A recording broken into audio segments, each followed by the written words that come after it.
Praise the lord. మరి ఈరోజు దేవుని యొక్క లేఖన భాగం చదువుకుందాం. ప్రసంగి 7 మొదటి అధ్యాయం.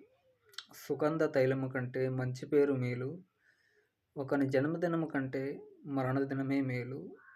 విందు జరుగుచున్న ఇంటికి పోవుట కంటే ప్రలాపించుచున్న వారి ఇంటికి పోవుట మేలు. ఏలయనగా మరణము అందరికీ వచ్చును కనుక బ్రతుకువారు దానిని మనసున పెట్టుదురు. నవ్వు కంటే దుఃఖపడుట మేలు, ఏలయనగా భిన్నమైన ముఖము హృదయమును గుణపరచు.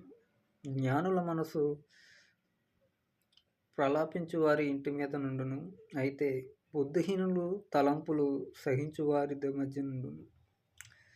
బుద్ధిహీనుల పాటలు వినుట కంటే జ్ఞానుల గద్దింపు వినుట మేలు, ఏలయనగా బాణ క్రింద చిటపటయను చితుకులను మంటను